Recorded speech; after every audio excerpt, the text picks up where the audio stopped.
Hello everyone, రండి English నేర్చుకుందాం. Let's learn English. Friends, నేను చేసే వీడియోస్ కనుక మీకు నచ్చినట్టయితే వీడియోని లైక్ చేసి ఛానల్ని సబ్స్క్రైబ్ చేసుకోండి. మీరు చేసే ఒక్క లైక్ మరికొంతమంది దగ్గరికి నా వీడియోని రీచ్ అయ్యేటట్టు చేస్తుంది. అలానే మీరు చేసే ఒక్క సబ్స్క్రిప్షన్ నన్ను ఒక స్టెప్ ముందుకు వెళ్ళేటట్టు చేస్తుంది. సో ఫ్రెండ్స్, మర్చిపోకుండా వీడియోని లైక్ చేసి ఛానల్ని సబ్స్క్రైబ్ చేసుకోండి. ప్రీవియస్ వీడియోలో చూపించిన ఇమేజెస్ని కలిపితే వచ్చే స్పోర్ట్స్ నేమ్ గోల్ఫ్. మరి ఈ వీడియోలో చూపిస్తున్న ఇమేజెస్ బట్టి వచ్చే స్పోర్ట్స్ నేమ్ ఏంటో కింద కామెంట్ సెక్షన్లో కామెంట్ చేసి చెప్పండి. ఈ వీడియోలో మనం డైలీ యూస్ చేసే కొన్ని తెలుగు సెంటెన్సెస్ని, మన డైలీ కాన్వర్సేషన్లో మనం ఫ్రీక్వెంట్గా యూస్ చేసే కొన్ని తెలుగు సెంటెన్సెస్ని ఇంగ్లీష్లో ఎలా చెప్పాలో ఈ వీడియోలో చూద్దాం. First sentence of this video, ఆమె ఇంకా మాట్లాడుతూనే ఉంది. ఈ సెంటెన్స్ని మనం ఇంగ్లీష్లో ఎలా చెప్పాలి అంటే she was still talking. She was still talking అంటే ఆమె ఇంకా మాట్లాడుతూనే ఉంది అని అర్థం. మరి ఈ సెంటెన్స్కి సంబంధించిన 2 ఎగ్జాంపుల్ సెంటెన్సెస్ ఇప్పుడు చూద్దాం. First one, she was on the phone for an hour.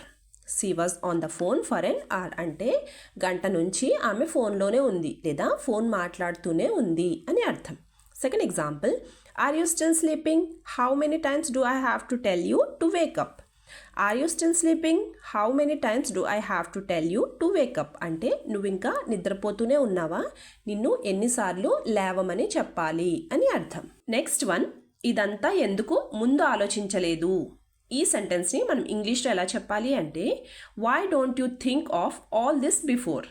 Why don't you think of all this before అంటే ఇదంతా ఎందుకు ముందే ఆలోచించలేదు అని అర్థం. మరి ఈ సెంటెన్స్కి సంబంధించిన 2 ఎగ్జాంపుల్ సెంటెన్సెస్ ఇప్పుడు చూద్దాం. First one, don't you know you have to think about all this before?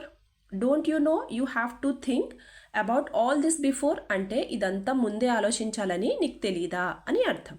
Second example, this is what happen if you don't think ahead. This is what happens if you don't think ahead అంటే ముందే ఆలోచించకపోతే ఇలానే జరుగుతుంది అని అర్థం. Next one, నీకు ప్రతిదీ చెప్పలేను. ఈ సెంటెన్స్ని మనం ఇంగ్లీష్లో ఎలా చెప్పాలి అంటే I can't tell you everything. I can't tell you everything అంటే నీకు ప్రతిదీ చెప్పలేను అని అర్థం. మరి ఈ సెంటెన్స్కి సంబంధించిన 2 ఎగ్జాంపుల్ సెంటెన్సెస్ ఇప్పుడు చూద్దాం. First one, I would rather do that then explaining everything to you. I would rather do that then explaining everything to you అంటే నీకు చెప్పే బదులు, నీకు ఎక్స్ప్లెయిన్ చేసే బదులు నేను చేసుకోవడమే మంచిది అని అర్థం. Second example, I can't tell you everything like I tell a child. I can't tell you everything like I tell a child అంటే చిన్నపిల్లాడికి చెప్పినట్టు నేను నీకు ప్రతిదీ చెప్పలేను అని అర్థం. నెక్స్ట్ వన్, నేను వాంతి చేసుకున్నాను. ఈ సెంటెన్స్ని మనం ఇంగ్లీష్లో ఎలా చెప్పాలి అంటే ఐ వామిటెడ్. ఐ వామిటెడ్ అంటే నేను వాంతి చేసుకున్నాను అని అర్థం.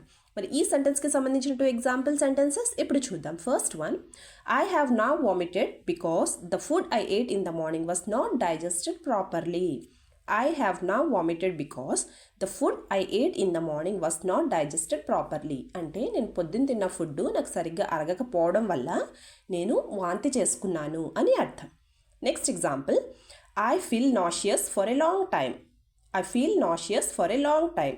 నాషియస్ అంటే వికారంగా అనిపించడం, వికారాన్ని నాషియస్ అని అంటారు. I feel nauseous for a long time అంటే నాకు చాలాసేపటి నుంచి వికారంగా అనిపిస్తుంది అని అర్థం.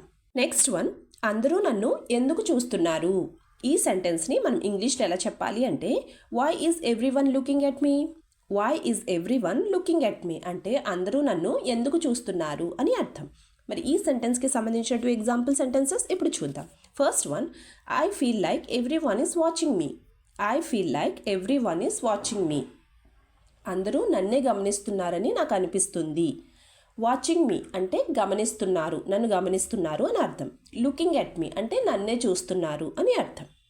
Second example, every one is looking at me. Am I wearing something wrong?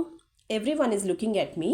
Am I wearing something wrong అంటే అందరూ నన్నే చూస్తున్నారు, నేనేమన్నా తప్పుగా వేసుకున్నానా అని అర్థం. Last sentence of this video, ఈ ఇంట్లోకి ఎండ రావడం లేదు.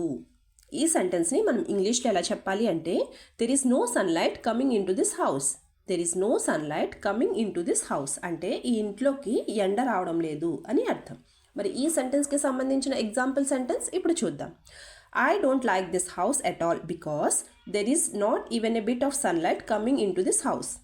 I don't like this house at all because there is not even a bit of sunlight coming into this house. అంటే నాకు ఈ ఇల్లు అస్సలు నచ్చలేదు, ఎందుకంటే ఇంట్లోకి అసలు కొంచెం కూడా ఎండ రావడం లేదు అని అర్థం. వీడియో లాస్ట్ వరకు చూస్తున్నారు అంటే నా వీడియో మీకు నచ్చుతుంది, అలాగే నా వీడియో మీకు ఎక్కడో చోట యూజ్ అవుతుంది అనే కదండి. సో ఫ్రెండ్స్, ప్లీజ్ నా వీడియోని లైక్ చేసి ఛానల్ని సబ్స్క్రైబ్ చేసుకుని మీ సపోర్ట్ నాకు తెలియచేయండి. Thank you.